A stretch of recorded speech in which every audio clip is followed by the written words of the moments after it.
This episode is brought to you by the Marine Corps Association and Foundation. Did you know that when you leave a gift to the Marine Corps Association Foundation in your will or estate plan, you help ensure the future of our professional development programs for Marines?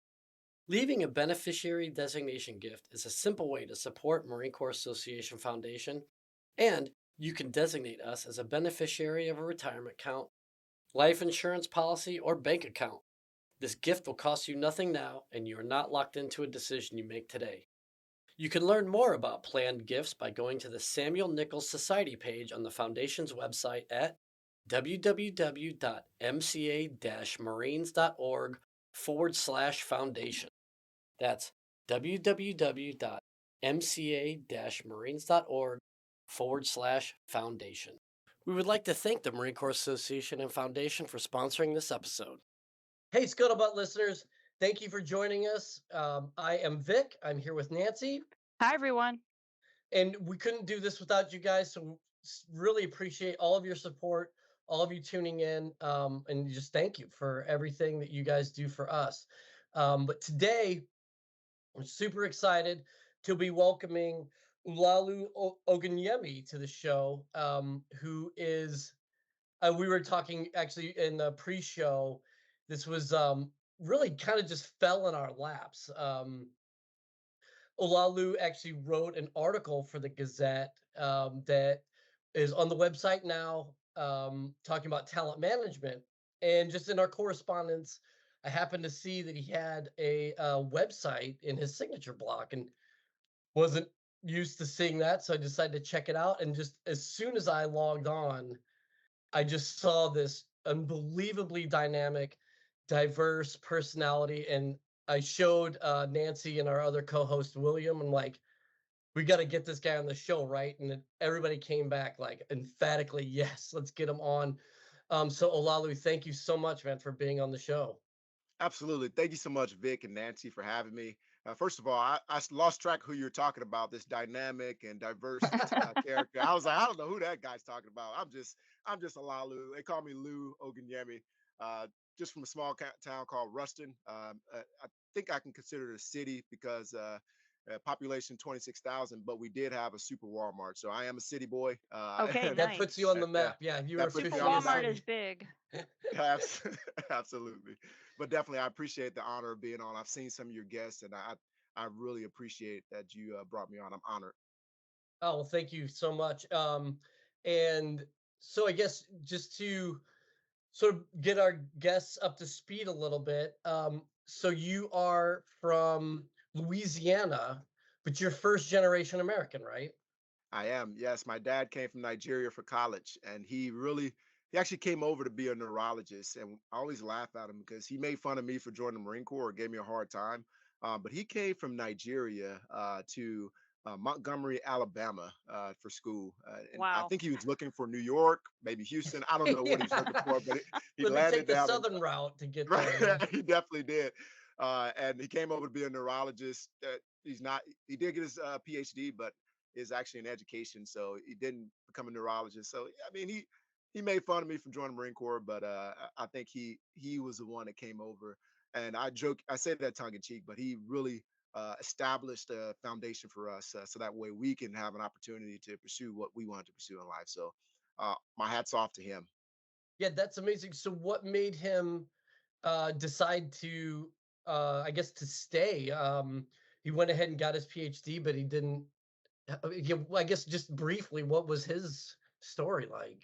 Absolutely. So he came and actually got his degree at Alabama A&M, and then left there to Northern Illinois where he got his master's and PhD. And really, I think that made what made him stay. And hopefully, my mom listens to this because she's about to get a shout out. What I believe made him stay was my mom. She came in, they met, they got married, started a family, and I think from there he ended up just staying and started off at Wayne State. And then he decided because Detroit was a little rough for him trying to raise a Yeah. family, so he moved down to Louisiana, which is a little bit to this small school called Grambling State University, where I actually got my degree. And he decided to stay there, and he's really been there. Oh, almost 35 years, or maybe over Wow. 35 years now. So he's enjoying it, and so that's what made him really stay. He's found one opportunity after another, and then I think once he started his family, he just committed to staying here and raising a family. That's a That's great awesome. story. Absolutely. And what was that like? So here you are in the bustling Louisiana city with the super Walmart. Are you and you go off to Grambling? Are I you did. already like is the Marine Corps already in your sights, or is this the furthest thing from your imagination, or what was your path like to the Yellow Footprints? So I always like to tell veterans they did an excellent job of recruiting me. Starting off with the commercials, I'm a guy starting off when I was younger, watching local channels, but you still had we still were watching the Slaying Dragon. I saw the Slack the Yes. Dragon. Yes. Then I think the one that really I used to love even more was the guy like free climbing the side of the mountain. Yep, I He remember had the that one too. silent drill team, like all these things, all these commercials came on, and really fast forward to pretty sure I was finishing up my sophomore year in college, and I was sitting on my couch, and this is gonna sound weird, but I was sitting on my couch and just sort of playing around with my 20 gauge shotgun. I was cleaning it, doing something that I don't know what I was doing. Saw it on the movie, and then I saw another Marine Corps commercial come on, and just being the knucklehead I was, just sort of, you know, in my mind, I like to call myself a maverick. My parents would tell me I was just being rebellious, but in any case, I saw the commercial and I hit up my recruiter, the recruiter that I met in high school, I think probably 2 years prior. And I was like, "Hey, man, I'm getting my degree in computer information systems. Just finished my sophomore year. What can you guys do for me?" And of course, the recruiter did what he's supposed to do, and he brought me into his office the very next day. And I actually signed a 0311 contract initially, and I was supposed to be going to the reserves, doing the delayed entry program, so on and so forth. And then for whatever reason, there's something going on with my paperwork and MEPS. I don't really know what happened in the background. But I got a call from the OSO who was down in Baton Rouge, Louisiana. And then long story short, he sent me an OCS that summer in 2011. And then really the rest is history. It was really, I didn't know any Marines growing up. And I think that's probably the rebellious portion inside of me because I had mentors in the Army, just great community pillars. But I wanted to outdo him, to be honest with you. I wanted to one up him, and I noticed the Marine Corps was an option. So I said, you know what, I'm going to join the Marine Corps. And my parents almost fell out of their seats when I told them. But yeah, it was just an awesome experience. Yeah, what was that like for them? Maybe in particular for your father, coming from an immigrant background, and all of a sudden his American son is like, I'm just, now I'm not just joining the military. I'm going to go join the Marine Corps. So he tried to. I think they both tried to play it off. They tried to play it real cool. My mom, she went on her own campaign and she started talking to like my uncle, who's real, very inspirational in my life. He's one of the guys that influenced me, whether you knew it or not. He's a Vietnam vet and he passed away, unfortunately. But he's Army vet and I mean, he really influenced my life. So she went to him, of course, and had him talk to me about why I shouldn't join the Marine Corps or why I should do some of all these things. She talked to my brothers as well. My dad, on the other hand, surprisingly, initially I think he was a little more apprehensive, but then surprisingly he started warming up to the idea. The more he realized I had done a little bit more research, the more he was comfortable with it. And I have to give kudos to Sergeant Nash, who's retired now or out of the Marine Corps now, but he was a recruiter, and honestly, he had known that I was going OCS and not going to continue the enlisted path. But he continued to work with my family and continue to give them information. If my dad had questions, which he had hundreds of them, I'm sure, they answered the questions very quickly. And I have to give credit to really that recruiting channel, because if they didn't recruit my entire family, I feel like it would have been a lot harder for me to really convince my dad, who's worked this opportunity, who's always encouraged us to pursue higher education and to get great jobs out of college and all these kind of things. And here I am saying, okay, well, you know, forget what you're talking about. I'm going to go join the Marine Corps, and oh yeah, the unit I'm going to is actually getting activated to go to Iraq, and that was really what I was trying to do. In the back of my mind was what I was trying to do. So, but in any case, I think he was able to warm up to the idea just because he was educated more by the Marine Corps. Yeah, And yeah. and what do your parents think about all that now? Oh man, my dad is a bigger recruiter than I am. He was working he was working with the OSO. He had billboards or excuse me posters up in his building He was passing out T-shirts. I mean, he's been a recruiter, really because uh, they've seen the change inside of me. Because again, I got in a lot of trouble growing up, just normal, trying to blend in, although my parents had excellent advice for me at home and they gave me excellent mentorship, I just wanted to blend in with their environment. And some of the things I was doing, it was good to see the transition from being a high school kid to a college kid, doing some things that are probably ill-advised or just making some rather impulsive decisions, uh, to a guy who's now actually thinking through and planning through and able to take care of his family. So I think at least in my mind, they're huge advocates. I guess we'd have to ask them if I'm right about that. Yeah, well, and I have a similar story. My mom is from Vietnam and was very anti me joining, and much like you, I was already in college, so I just did it. Um, so it wasn't like, "Hey, what do you think, mom?" It was like, "Hey, guess what I just did?" Hmm. And yeah, so it was pretty anti about it. And then same thing, like as soon as she saw me with get my commissioning, have my bars pinned on, and then she's pretty much sold on it. But yeah, it was a maturation process. For sure, for sure. And so were you commissioned then on graduation day? Were you a PLC guy? I did. I was a PLC combined, I was actually pretty far away from my OSO. It was about 2.5 hours to get to Baton Rouge. Like it depends on who you ask. Most people say 4 hours, but really, if you know how to drive, it's 2.5. But we're about it was a good distance away, so I didn't really know much. But I did end up meeting at a leadership panel, which was again another chance encounter. I met General Bailey, Ronald Bailey, at a leadership panel, and we all were sitting there together. And he found out not only are we in the same fraternity, Alpha Phi Alpha Fraternity Incorporated, but we realized that, oh, this guy just finished OCS and he's about to commission. And he told me, the guy who does impulsive things, he told me, hey, if you invite me to your commission ceremony, I'll come and I'll commission you. So I said, well, Roger that, sir. I'll keep that in my back pocket. And of course, fast forward about probably 6 months or so, I got confirmed that I was going to graduate. And they confirmed that I can do it at Grambling State's commission graduation ceremony. And so I sent an email, Gmail, with a little. Yeah. It was literally an invitation that my brother put together, who's a graphic designer, sent it to him, and of course he responded. He's like, "Okay, I'll be there." Now, little That's did I awesome. know, on the back end, my OSO got beat up because he was trying to figure out what happened. How in the world did a general officer decide he's going to go to your graduation, Yeah. and why didn't you tell anybody? I was like, "Well, sir, I didn't think I had to tell anybody."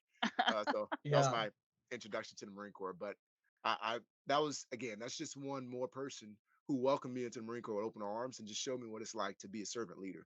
Reaching out to a guy who I knew absolutely nothing about the Marine Corps at all, but just sort of pulling me in and saying, "All right, man, you're part of the fold now."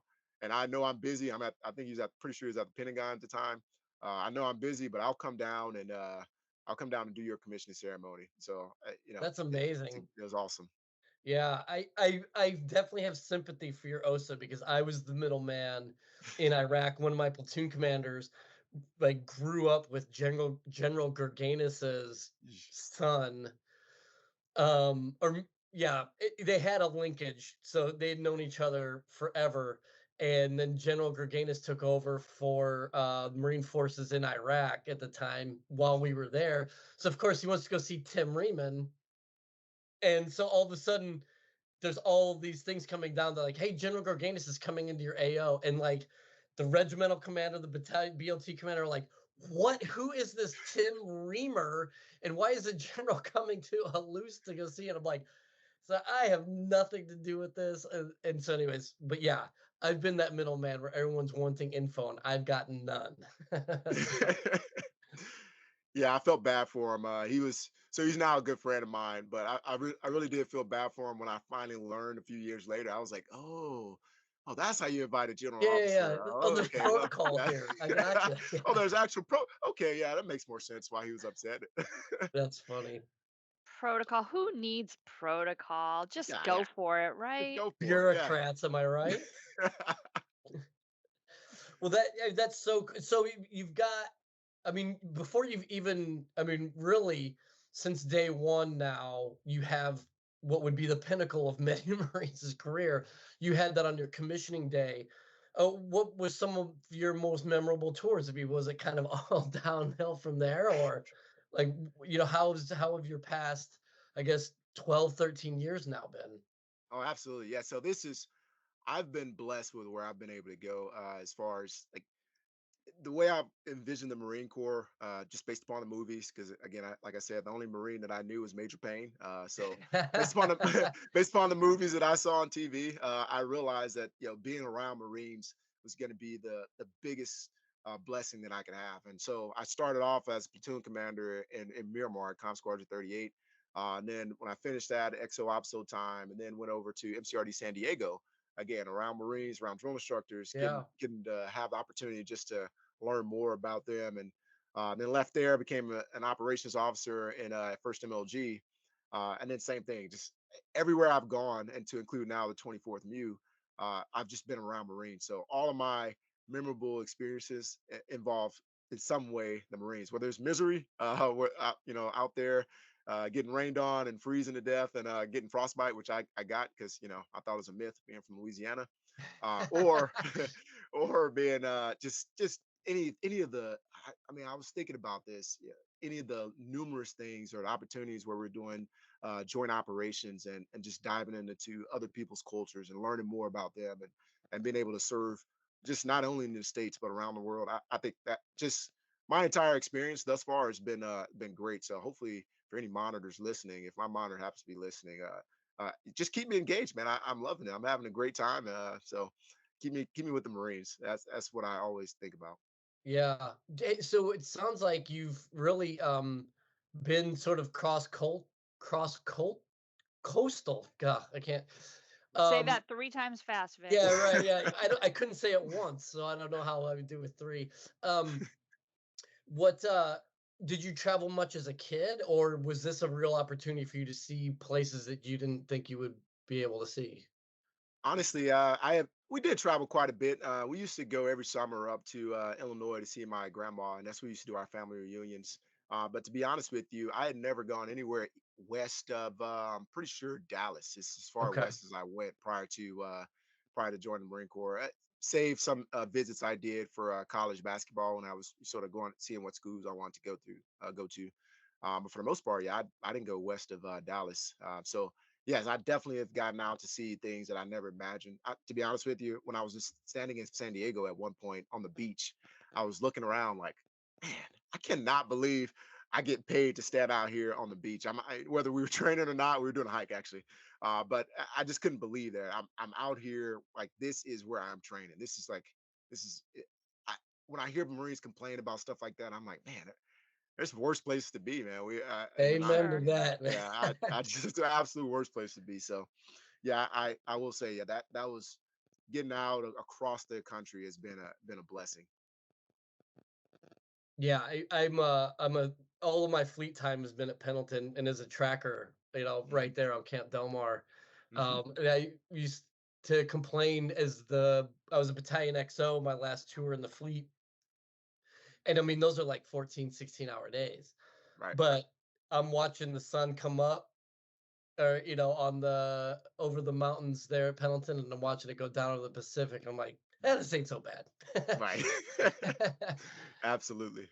um well that's really cool. And what like so you said you did an Iraq tour, is that correct? Afghanistan. Oh, Afghanistan. Okay, and who are you with on that one? So it was actually an individual augment billet, and so Okay. I fell under the CJ4, which again is one of those sporadic things. Just had an opportunity to serve with in a NATO billet. Oh, wow. Okay. Absolutely. Yeah, Yeah, how was I mean, how was it that? was it was great. It was a very interesting billet because in typical Marine Corps fashion, it actually started off as a NATO lieutenant colonel billet, and it got sent And over then to the joint staff, and then the joint staff said, "All right, well, we're going to one down that and make it a major billet." The Marine Corps was like, "Well, I'll raise you one more. I'll send you a captain." And so when I got there, it was definitely a learning curve. It had nothing to do with communications. It actually fell underneath, in a weird way. It was almost more. I tell people, one day I think I could be a logistician. Another day I could have been a lawyer. Another day, because I was wearing the uniform, I was just making sure, making sure we were secure, making sure our interpreters were always on time, and make sure they're clocking in and things of that nature. But it was just an interesting billet, very dynamic, very a lot of learning. Got an opportunity to work with some contractors out there and learn a little bit more about the security they were providing. And it was actually I was there as the peace deals were signed. So and heading into COVID time, so we was Oh, Oh, wow. fairly late. wow. So on the back end of our time in Afghanistan. So it was a great learning experience, and it was great to get out there. Yeah, that's wild. Where were you out of? So actually, I was in Kabul for the Oh, most of okay. it, and of course, had some time because the Marines were there, and when we got over to Bagram, had an opportunity to get to Bagram. I wanted to get there. Didn't get down to Task Force Southwest as much as I would have liked to, but I still made fun of those guys. Although the embassy wouldn't welcome me with open arms as I thought they would, I still made fun of them because I did at least get a couple of breakfasts at the embassy, which they had like steak and lobster. I mean, it was beautiful. Get I out couldn't of here. believe. Yeah, I could not believe what the embassy looked like. So anytime I had not had somebody who can escort me over to the embassy, I was getting over there just so I can make fun of my buddy who was down at Hillman. It was Yeah, just I was one of gonna those say random times. I was down in Marja. Our experiences Yeah, sound pretty similar. yeah. I'm pretty sure it's close. It was close. um, well, and so I'm curious to like all of this extremely diverse experience, and then you having such a sort of diverse upbringing and your heritage, and your dad being really having immigrated from Africa. How do you feel that your sort of time in the Marine Corps, your upbringing prepared you for all the diversity and all of the various things that you would be dealing with as a Marine? Absolutely. So, one thing that my parents they always taught us to number one, never back down from a challenge. Never like a lot of people. I think they will be quick to quit. And my parents told us like, yeah, you don't quit. When you start something, you're not going to quit it. Yeah, we could have it doesn't matter what lesson we would have started or what instrument we started playing. My parents would not allow us to quit it. They told us, if you start it, you're going to finish it. And I think that was one lesson that sticks out in my mind when I talk about the Marine Corps, because it's like no matter what challenges you face or how complex the problem may be, it's like, well, you're not going to quit. You're going to keep going, and you're going to see through the end, and you'll know that on the way you'll learn some things. So I think that's one of the biggest things that stood out from my upbringing. Another one with me specifically, I was a fifth of six children, and I laugh because I was actually a very chubby kid growing up, and it was like I can because tell by the right. yeah, Yeah, right. It you're yeah, I'm super jealous of your traps alone, and at the same time very sympathetic for your T-shirt. yeah, it was just funny because we That we sort of escalated grew up. quickly. Yeah, it did. My I thought I wore a pretty sizable t-shirt. It's not hugging too tight. I can breathe. Yeah. uh, but yeah, I thought it was interesting because because I grew up in Ruston, Louisiana, and if you didn't realize, Olaolu Ogunyemi is not a normal name in that area. So I got made fun of for Not that. too I got many in made the up. phone book. Not too many, maybe a couple. One being my dad. Got made up fun of because my weight, and it's just a lot of things. And I remember I kept because I was the baby for probably about 4 or 5 years before my little brother popped up and ruined that gig for me. We, I Usurper. right, exactly. But I would go and just complain to my mom, and she'll come down, she'll lay the hammer, but eventually it got to the point to where she was like, "Hey, listen, if you let people know which buttons to press, they're gonna press them every single Mm. time." And it taught me more than in that moment. Of course, I didn't want to hear it, but it taught me a lot about resiliency and taught me that you know if you're going to allow people's negativity or their thoughts or their opinions of you to validate your efforts, then you're always going to be behind. You're always going to be sad. You're always going to be depressed. So I think for me, just again in the Marine Corps, we thrive on doing more with less. We thrive on uh, just going through misery together. Shared misery is one of the biggest things that the Marine Corps has taught me. So knowing that no matter what, things going to get better, and no matter what, nobody can tell me. Nobody's going to invalidate my efforts or my accomplishments by saying any just random words. I know the things that validate my accomplishments, and those are people being inspired. So Your mom sounds like an incredibly wise woman. thank you, thank you. I'll make sure she listens to this so she hears that. Yep, absolutely. She did a good job. Thank you. It, so this is, I think, it's a good segue into what we were talking about earlier, and how just opening up your website and just taking a look at all of these amazing things. One of the things that stands out the most is your writing. You are the author of multiple books geared towards children, and so what for one, like, where did that come from? Like, what was some of the impetus behind, like, was this a hobby of yours? Like, did you draw a lot and that just sort of was easy migration? Or yeah, how did that all come about? Absolutely. So the one thing I mentioned earlier, I was a knucklehead growing up, and one of the one of the things that I realized is a lot of my buddies that I grew up with didn't make it out, and a lot of them, even today, have been caught up in the prison system, and just Hmm. in and out of the penitentiary system. And one of the things that I said is, okay, what caused that, and how can I help influence children or young men like me who are just maybe trying to fit in, or maybe they just need somebody that's going to give a positive example. And so from that, I said, okay, well, if the issue is that maybe they don't have that adult child connection, or somebody who can give them the cues and give them encouragement and sort of show them the way, then maybe I can first of all do that for my household, establish that these books to where we could sit down and have those shared moments, so that way my son and my daughters they know that they have a dad that loves them, and they can have moments of shared camaraderie, and moments that they're just going to remember forever. So started there with my family, and then said, okay, now how do I get this and expand it beyond my family, so other young men, specifically like in my hometown, can reach out and say, okay, if this guy can do this, if this guy can sort of break the mold of what it looks like to be from Ruston, Louisiana, or from Salisbury, Grambling, or any of those areas around there, if he can break the mold and he could do it, then why can't I do it? And really, I think that was the all the motivation I needed. There's um, a lot of work that went into it, just trying to figure out how I could publish, because I did self-publish all three. The first one was I used the books behind me as just props, really, because I completely messed them up. All three of them on my first try, I completely messed them up. Whether it be the cover, somewhere inside the cover image, or the page numbers is wrong, some words maybe spelled wrong, anything like that. It was just a learning experience for me. No But I think kidding. That's uh, interesting. absolutely. So it was. I had them printed so I can almost red pen them, if you will, so I Yeah. could see, okay, what does it look like?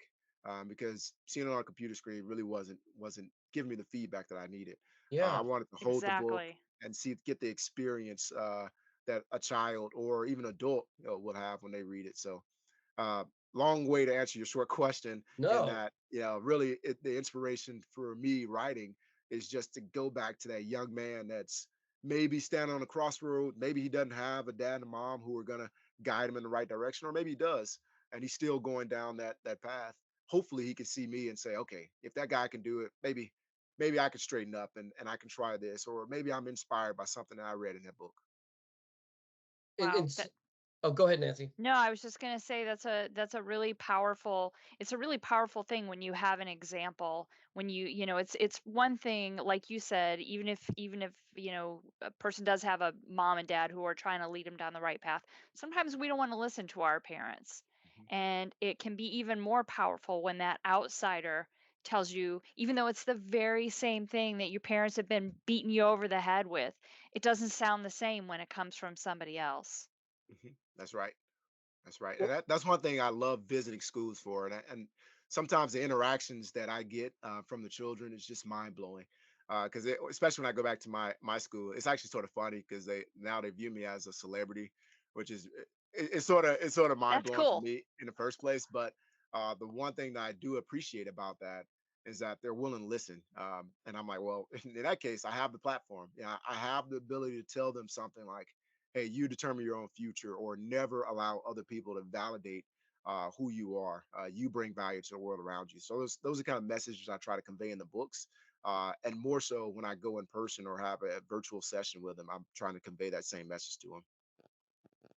I mean, that is such a heartwarming and amazing story. I mean, I just applaud your vision and your willingness to help. I mean, where does that come from, though? You know, having been in uniform myself, I could think about all these ways to potentially give back, but more times than not, like I'm so in the sock that it's like Mhm. I just need to get through this workup, or I'd rather waste my time at the bar, or whatever it is. Where does this drive to give back come from? When I mean, the things that you're talking about would be amazing if all you were was just an author. Right. You're an active duty Marine working up for the 24th MU. You were down at MCRD. I mean, you weren't in any of these cake billets. Where does this come from, and where do you get the drive? I think for me, is I use it as an out. You mentioned being at the bar. I use it to decompress. And so when I write, it's writing to calm down. It's writing to, it's almost so much different from my day job that it sort of breaks that mode or Mm, breaks that interesting. mindset. Right. Like So an escape. exactly. And it allows me to escape. I like that word. Thank you, Nancy. It allows me to escape. So that way, by the time I meet my family, they're not meeting, Major Ogunyemi, Yeah. which isn't really good. I mean, I try to be myself regardless, but they're not meeting they're not meeting the Marine version. They're meeting dad, right? Because they're not gonna they could, especially my 5-year-old, she could care less about my Marine Yeah. Corps career or whatever rank and she doesn't care anything about that. She calls me dad, and if I'm getting on her nerves, she could call me something worse than that. So, I think really the biggest thing is just find. I use the writing as my out, as my escape, as my out, and it allows me just to really just. I guess it's that creative mindset. It just sort of allows you to learn and grow. To me, it's exciting. I think that's what happens. It's just a hobby for me. So Using a completely different part of your brain. exactly. It's working out is it's like, well, like fitness Mhm. and exercise. You're working out different muscle groups, and it's important to use all those muscle groups, not just like have the best legs ever, but then your arms are like little pretzels. Nobody wants that, right? Right. I mean, you say that I've been working on my legs, so the people who know me, they'll be like, "Oh, look, he has good traps, but his legs are pretty small." So thank you for pointing out my insecurity, Nancy. But I, That was just a Hey, lucky shot. I that's had what no idea. cargo pants are for. yeah, exactly. That's in my sweatpants. Now I'm gonna cry when I finish. But I do, I do, and that's really what it is. It's I think because to your other question really is like, how do you have the time for it? And I actually asked myself that. And I stole an idea from Dave Ramsey. Obviously, then it's not in the same industry, but I stole it because I really believe that time is our most precious non-renewable resource, and a lot of times we just waste it, and Oh it's the my only God, one that we yes. can't get back, right? So money, I can always go find that in some way, whereas time, it's gone, it's gone. So what I started doing is I started looking at anything over 30 minutes. Do I have 30 minutes of uninterrupted time where I can read or I can write or just at least like explore some of those thoughts. And started off and just my commute to MCRD San Diego. Actually, I was stuck on 52 East or stuck on the 5 or 15. One of those. I was Yeah, always stuck on one of AKA those highways. California Right. traffic. So, and I sat there, either A, I was listening to an audiobook to sort of keep my mind sharpened, or B, I'll just go completely quiet and I'll just turn on my recording, just like you see on the movies where people sort of go in there, to the side and they sort of record an idea. I literally was doing that. I was recording it. Sometimes it was voice to speak, voice to text. And just that way, I had an idea, and at least I got whatever was in my mind out on paper. So I think that's really how I was able to make the best of the time that I had. That's amazing. And talking about doing it while you're driving, one of the things that I've found is that there's constantly noise coming at us today. and even when we're sitting down being quiet, there's noise, there's some, we're bombarded with images and sounds. And so I've started using the very last part of my commute to turn off the radio, Mhm. no podcasts, even this one, I turn it off for a few minutes, and just quiet. So your mind, you can explore those ideas in your mind when you're not getting input from 900 other things. That's correct. Yeah, and I think that's important too. I know a lot of times I've talked to Marines about this before, and a lot of times we get scared of hearing our thoughts to ourselves. But sometimes that's what you need. Sometimes you need to explore those thoughts. You need to talk to people about them instead of trying to bottle them up in your mind. And I think really that's what allows. Once you start doing that, once you start writing it down, sometimes seeing it is when you find out whether it's very creative or hey, this is something I need to get help for, or maybe I have a gift that I never knew I had, so somebody can help me refine this skill. And now I'm a writer, now I'm an author, and it's literally how it happened for me. It wasn't something I necessarily aspired to do. Aside from the little poems that we did growing up, I think I won one competition where I'm pretty sure it was like a Christmas competition. I wrote a poem, and I'm almost certain I spelled Jesus wrong. But I won because nobody else entered. So, and Hey, that's the one of one is still one. hey, I got the award, so that nobody can tell me otherwise. But it was, I mean, that's really how I started off. And to be honest with you, the only other thing I tried to do that my brothers discouraged in the art world is I wanted to be a rapper growing up, and my brothers completely annihilated that idea. So writing was my next best option. So no 8 Mile sort of No, I mean montage for you, huh? I mean, if you were to look through my dad's house, I'm certain you'll find some old CDs and some things I recorded. I don't even want to hear them, to be honest with you. It's probably good blackmail material. I'll never run for any kind of office because that's good blackmail material. Yeah.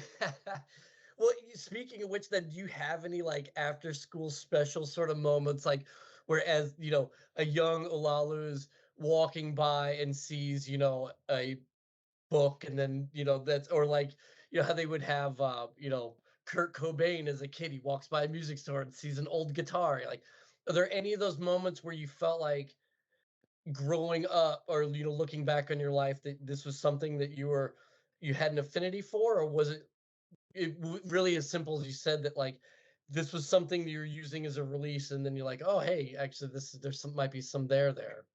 Yeah, the funny thing is, I know I look back on it now, and I joke about this with my mom and dad because I absolutely hated reading, and I think it's because they made me do it.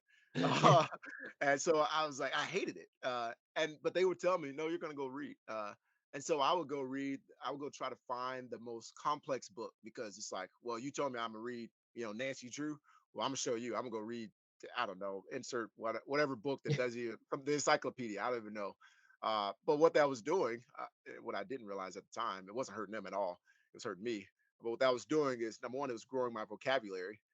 Number two, it was expanding I guess really making my books more diverse. Yeah. So everything I was learning wasn't just from my experiences around me, which of course which transitions throughout life. Is right. If you're able to learn more from people and things that you experience, that's great. But then there's this other part that you have to explore, which is the world of books. You're able to go through and read books that you probably would not have picked up in the first place. I think that's really what I learned from that. When I look back on it now, it's like, oh man, they got me. I hated reading, and I used to just pick up random books, but now it's exactly what it's about. It's about finding ways to make your books, and even as I write in the books, I try not to align them to just what the industry would want. I try to make it a little bit more diverse, where I sprinkle in a little bit of Marine Corps. There's literally I have a crow standing in dress blues. I try to sprinkle in a little bit of a little history and things of that nature. So I think that's really what influenced me in that regard. Yeah, I mean, reading books, regardless of whether it's fiction, nonfiction, memoirs, I mean, it is as close to walking that mile in someone else's shoes as we could get. And there's no better way to diversify your worldview than to figure out what it is that other people, how, seeing the world as other people are seeing it. So, Oh gosh, that's so true. It's Yeah. also like it's also an escape. It's such a great escape from mhm, anything that may be bothering you, or even a good thing. It's just it's good to decompress with a book. For me, yeah. it was anyway. And let's not hate on Nancy Drew books. Well, I love Nancy Drew, but I couldn't let my parents see me loving a book. That just wasn't, that was contrary to the message I was trying to send. I will say I went back and read, because I read all those books when I was a kid, and Mhm. we were cleaning out our basement during COVID, and I found like the Nancy Drew book #1 and thought, okay, I'm going to Oh, reread this. wow. I can tell you that those themes and concepts did not really age well. Oh, really? Oh, really? Oh, Yes, I yes. can't imagine. So I should probably just get rid of all my Hardy Boys stuff then, huh? No, no, there you No, got to that keep you gotta them, hold those but too. Yeah, I remember Choose Your Own Adventures was the thing when I was growing up, and that was like the bee's knees. But so speaking of then all these genres, like when did you realize that you had this affinity for children's books, or was that what drew you to that genre vice, going into, Tom Clancy-ish sort of things? Absolutely. So there's a couple things. Number one, I wanted to have a connection with my children. I wanted to make sure Mm, that we have an opportunity to enjoy that teachable and just memorable experience together. And then the second thing, it goes back to that small rebel that lives inside of me. I looked around the industry and I said, yeah, there's not anybody in the children's book industry, or not many people that look like me in this industry. So, and it actually was funny. I was doing an interview and somebody said, "What qualifies you to be a children's book writer?" And I was like, to what? be honest with you, nothing other. I just qualified myself one day. I just I woke up and said that's yeah. what I want to do, Awesome. and that's what qualified me. So really, I think those are really the biggest influences. It's just I wanted to explore the opportunities to sit down with my children, and then really encourage other parents, hopefully other fathers like me, to go sit down with their children and read these books together. Well, and what's interesting, oh, as a children's book author and also a Marine and a Marine dad. So, can you talk a little bit about some of the unique challenges that military kids face? And have you addressed any of those in any of your books, or do you have plans to do that? So I'll answer the second question first. I think the I haven't directly addressed it, and they do have a lot of challenges. And it's ironic because part of the reason I write these books is because what I realize is a lot of my counterparts and my peers back home didn't have fathers home, and I was thinking about it one day. My children are also growing up without their dad at home. Um, the difference is obviously it's due to the obligation or the choice that I had to serve the country. So in that way, Right. in that regard, my children are also serving the country by sacrificing their own father to go out to for the betterment of the world. And so, really, what I always encourage them, and in one of the books, really in two of them, I talk about exploring some of those things that tell you that you can't be, not allowing anything like the shadow, as I call in my book, Crow from the Shadow, to stop you from achieving your destiny. In this case, my children, knowing that they've run into this issue of, and I can't have my dad come into my game every game, or he's not going to be able to see me at the award ceremony or the recital and all those kind of things. Being able to know that you still have a father that loves you, and when he's here, we're going to enjoy those moments together. So I haven't written a book in that regard, and I really have. It's something I've been thinking through how to do it. I know there's some great ones out there already. Actually, some other Marines that I just happened by chance met that have written some really good children's books about parents being away. But to your question, no, I haven't written one yet. That's such a cool subgenre. And I mean, I can't imagine, I mean, for someone to ask, what are your qualifications? Like, I can't imagine someone who would be more qualified. Um, but that's also, it just reeks of how little we understand of what military families go through. And it's a shame that someone would even be so brazen, even if they weren't meaning to be offensive. But to ask a question like that, it just seems it's kind of ridiculous. Um, but also at the same time, like I'm fascinated by um, this idea of the service of families for of the service member. Like it really is everyone is serving Mhm, in these instances. And so for there to be other Marines who are also writing and are expressing themselves for their families and for other families, I think these are really important because I think that these themes really sort of transcend even the military, the uniformed service member, because that idea of resiliency and grit. And I know as we're looking towards these emerging generations, one of the big questions that us old, the old guys in the Muppets, sitting up in the balcony, looking down on the emerging generation and complaining about grit. How do you teach resiliency? I think there's some really awful sort of nicknames that are given about sort of snowflake generations and things of that nature that are just overly simplistic. But at the same time, how do you teach grit? Like, I think the question is still profound in that how do you teach grit to a generation that hasn't necessarily had to face it culturally? mhm. And so I think it's very important that folks like yourself are writing these things to that audience because sure we can all read about the Little Prince and that's a wonderful story, but where is where are we bringing our experiences to help the mentorship piece other than just telling this generation what to do? I don't know. Am I even making any sense? I don't know. No, you're exactly right because I Yeah. think that's why I started the Parent Child Connect series. That's the book series I started, and the idea is that the adult who has the experience sits down and connects with the child. So one of the things that's happening that I realize is that and I'm guilty of it myself, and I'm sure a lot of parents can admit, it's easy to plop your child down in front of YouTube Kids or whatever other TV channel.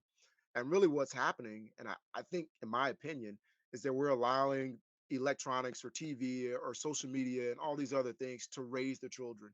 And Yep. that's Yeah. where they're learning their lessons in grit and resilience. So really a lot of times when there's the insults of whether it be a snowflake generation or something like that, I always look and say, okay, what have you done to raise your Mhm. children to make them more resilient?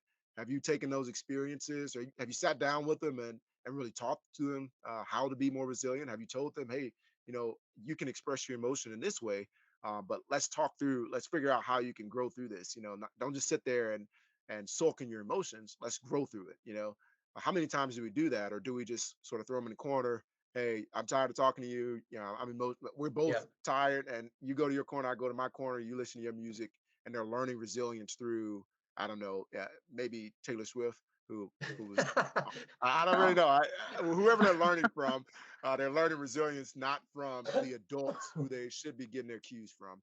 They're learning resilience from their peers, which is also dangerous because, Yeah. again, peers don't have the ability or willingness in most cases to raise children and to help them grow through adversity. So I really think that's where it starts. It starts really with the mentors, which is us, the parents, and really helping them in those moments that they may be feeling down. Oh, go ahead, Nancy. No, no, I didn't have anything. Go ahead. Yep. Is that then did that lead us into your philanthropy? I mean, because looking at your website, I mean, you've got a foundation, you've got like you said, you have this parent child connect, um, you've got Bible studies through the YouVersion app, or so I guess was one did they happen sort of organically from one another, or did one lead to the next, or like how did that? Because again, if you weren't a uniformed service member, this would all be highly commendable and amazing. But yet here you are on a workup for the 21st Mew, but you still have all these things going on. Like, what is wrong with you, man? So I would love to take credit for the You're making foundation, but us look bad, dude. yeah, Stop not at it. all, not at all. So the foundation is actually my oldest brother, Dr. Clement Ogunyemi. He's the one that started the foundation. And to be honest with you, I'm just a executive board member on the foundation. And one thing we do, the biggest thing that we do is the wisdom, strength, and endurance scholarship, where we find other African American individuals back in our hometown, which is where we're targeting, to help them get to college. Long story short, is really to help them pursue a higher education. Now, for the Bible study, that was something that, to be honest with you, again, another chance encounter. It was one of those that I really was trying. As I was writing, I was trying to like push information to YouVersion to become a partner. They closed off their partnership for a while. They didn't accept my earlier writing. Probably, oh man, it's had to be like 5 years ago or so.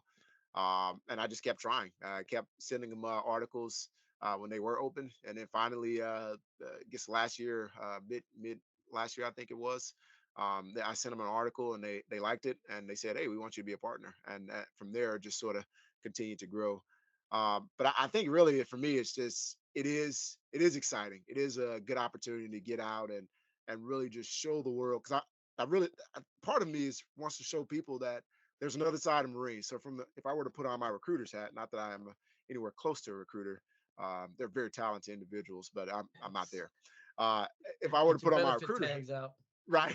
Yeah, I put on my recruiter's hat. I'll tell you that you can.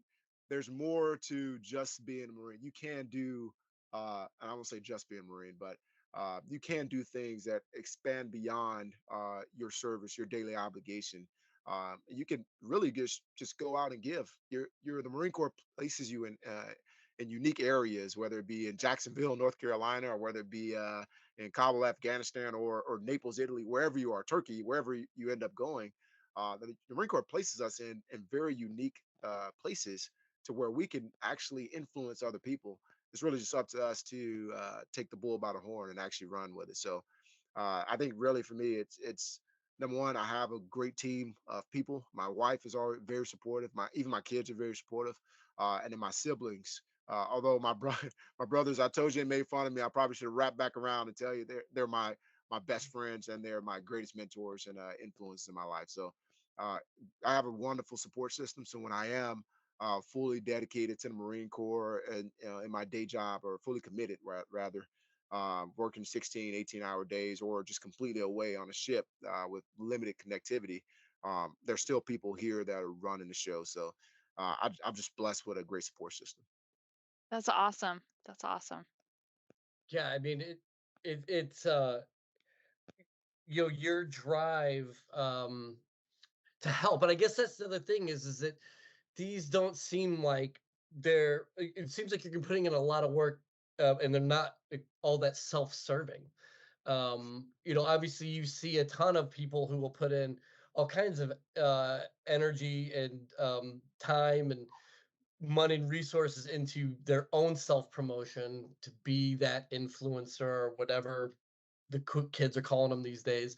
But you seem to be doing it outward facing, you trying to help people, and it's absolutely commendable, and my hats off to you. Yeah. Yeah, it's nice to know that people like you are around, and you're also in uniform. So and you're a Marine, so Semper Fi, Mac. Number five. So I guess as we're talking about writings, we're talking about art, and you being a commo, um, you are sort of on the front edge, from many. You're getting to see this migration into artificial intelligence, machine learning. You're getting to see that growth and integration from multiple viewpoints. And I mean, it's really becoming a ubiquitous aspect of our culture now, especially in the West. What are some of your thoughts on sort of the decline of the written word, as we seem to culturally be divesting from literary art into visual art, into now AI generated art? What is that doing for expression you see as you are mentoring and guiding this, children in the emerging generation? Yeah, and I'm a huge fan of AI. I think it helps with some efficiencies, but specifically tied to the arts. I think As I think what it loses is, for lack of better terms, it just loses the soul behind it. It loses that connection that a human being can provide within their writing. So as I was reading, even something as simple as because my wife's a realtor, even something as simple as the description for a home that she's listing, I sort of read that what AI generated, and I tell her, I was like, this doesn't really tell me this. This tells me facts, and it's written in a way that seems sort of sequential, and it almost makes sense. But it doesn't really speak to me as the Mhm. potential buyer, and I think that's really what's happening with AI in general with art. Just, to me, my personal opinion is that it's just not connecting. It doesn't have that same feel as it would if a human being's writing the same thing. So I would say that that's really the downside to it. It does help with efficiency. It does help at times if you want to structure ideas using AI. I think it's a good idea if you want to know if you want a template. But I'm still always going to recommend getting pencil and paper out and just writing and expressing yourself because there's no AI that can truly do what human can do. Humans are immaculate at what they do, and it really is full circle. It's been that way since the industrial era, where we always try to get machines. We always want all these things to replace the human being. We realize that although sometimes it can be more precise, there's just certain aspects of creation that only the human being can do. So I think that decline is going to be recognized over the years, but right now, I guess that's where we are. Yeah, it's the tech du jour for sure.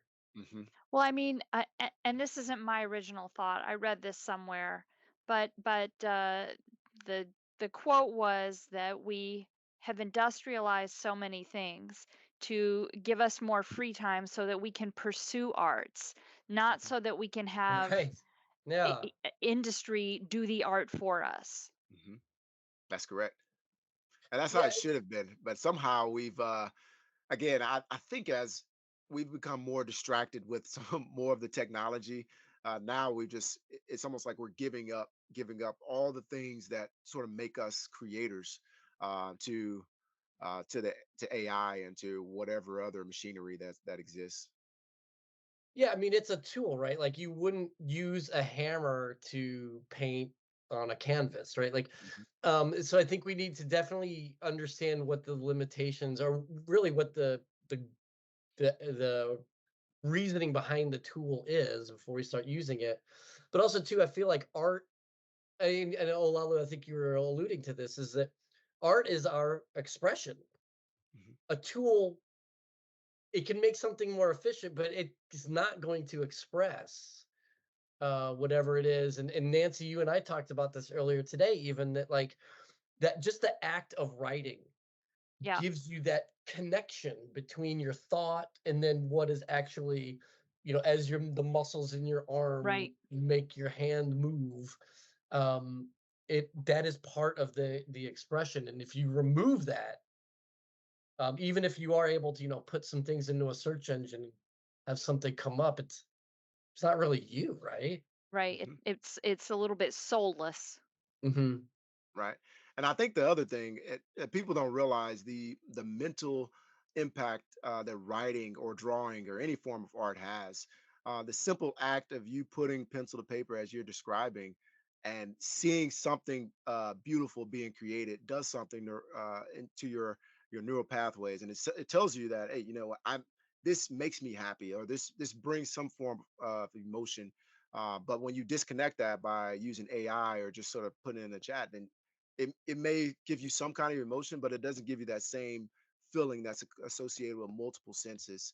And I think that's where, which is way out of my realm, but I was talking to psychologists who talked about connecting your senses, whether it be your sense of taste and your hearing or your smell. That's what gives us the best memories when we have multiple senses involved Yeah, with yeah, something. So, and I think that's really what the art is giving us that AI may be taking away. yeah. Good That's so point. good. Yeah, that's so good. Well, Olalu, man, we have taken up a ton of your time, but I do want to just ask one last thing here. Um, you clearly are an inspiration, and I'm sure there are plenty, even outside of Ruston, who look up to you and find inspiration in what you're doing. And you talked about your brothers, you talked about your dad and your mom. I mean, who else, like who are your inspirations? You talked about your family being your foundation, but who else and what I guess uh what advice then do you also have for Marines as they're transitioning that maybe you're leaving that thing that they are holding as their center and their foundation? Absolutely. I think starting off, I would say my first inspiration when I got to the fleet was my staff NCO in my platoon, Mm. Gun Sergeant Morton, because I was extremely rough around the edges. I felt like I needed to tell the company commander when he was wrong. And They and Gunner love that. Sergeant, Keep yeah, that. They love that. oh yeah, they loved it. Especially a brand new lieutenant walking in the captain's office and telling him when he's wrong. He loves that. But having that gunny who sat down with me is like, hey, check. Okay, yeah, it was it was just funny because he was already at 19 and a half years. He's retired master sergeant now, for several years now. But when you sit down with me, I was like, Gunny, I'm gonna go tell him this, and that. I'm gonna tell him a piece of my mind. He's like, oh yes, sir, yeah, absolutely. But if you do that, you're gonna get fired. So here's what you should do. And at first, I was like, yeah, that's probably a good idea, and I didn't really appreciate it until later on, where I'm like, man, this guy actually mentored me. He spent time really helping me to develop into a better person. And I think that's where, when you talk about inspiration, it's really just the Marines I had the pleasure of serving with, who took me under their wing and just said, hey man, you're a young guy, you think you know everything, but here, I'm gonna actually teach you. Here, come over here, let's sit down beside me, and we'll teach you a little something. And I think that's really who's influenced my entire career. And to be honest with you, even with my family, there's times when I sit down with my Marines, we have conversations, and I'll bring up something. They're like, "Yeah, you may not want to say that. That's probably not the best idea." And I'm like, "Yeah, you're right. I shouldn't do that." So, That would have uh, chalk talk that one just a yeah. little bit more. And I think that's really for any Marine, young or old, that's joining, that's coming into the fold. I would say there's plenty of Marines out there who are going to look out for you. They're going to bring you under their wings. Don't allow. I know there's always going to be those who abuse their authority. But to be honest with you, I feel like those are few and far in between in comparison to those who are willing to just sit down with you and make you a better person. So I would say anybody that's coming from whether it be Ruston or New York, those are comparable to me. About the same, Sure. same. Sure. Uh, no Both matter got where they're super coming from, Walmarts. right? But no matter where they're coming from, you're joining the family. You're joining the team that's going to look out for you. And at worst case, you can reach out to me, and we'll connect you with somebody. We'll find a way to bring you to the fold. Nice, nice. Well, man, this has been so great. I'm so happy that we had this chance meeting, that I didn't just ignore your signature block in your email. Um, and that I wish you all the best. Absolutely. You said you guys are you starting you embark in April, is that right? That's correct. That's correct. Yeah, So, yeah, and you're heading out to the Med, which is a pretty calm place right now. So should be Yeah. able to hit some libo parts. yeah. We hope, we always. I think every Mew has gone out hoping to hit Libo Port. So maybe I should switch it up and not say that. But really, Yeah, what right. we're we'll just respond to wherever nation calls us. I think that's really where we are right now, and we're excited. We're excited to be prepared, and I think that's really the mindset we all have taken on, is that we will respond no matter where the nation sends us, but we will also take Liberty Ports. Yeah, yeah, yeah. Great. It's all right. I mean, it's kind of the same thing, right? You're creating goodwill, international relations. That's correct. That's correct. And boosting the economy. That's correct. That's right. And boosting the local economy. That's right. Awesome. Well, thank you so much for taking time to talk to us today. Man, just Semper Fi, and best of luck to you, and please stay in touch. Yeah, thanks. Absolutely. Thank you Keep so us much for the opportunity. keep us posted on what you're up to. We want you to stay in touch. Absolutely. Oh, Will do. I guess speaking of which, where can, other than your website, which is parent child-connect.com. Where else can folks find you? Actually, I think that's the best way to find me. Okay. Like you already alluded to, I'm on all the social media, Facebook, LinkedIn, Instagram. I don't spend a lot of time on there. Obviously, I have to take a little bit of time away from any of that stuff to write. But also, you can find me on Version Bible Plan. That was fairly new in the last few months. But yeah, all that you can find it on the website, Okay. and I think that's the best way to locate me. Awesome. Awesome, man. Well, thank you again. And I can't wait to see what you got in store next, man. Like really, Absolutely. I'm Thank you so much. sweating just thinking about all this stuff you got going on. It's making me tired. I gotta go take a nap. Well, I definitely appreciate the opportunity. It really is an honor. It's a fun conversation. Yeah, this has been great. Thank you so much. Thanks for Thank being you. with us. Absolutely. Thank you.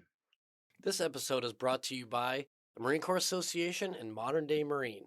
Attention, Scuttlebutt listeners.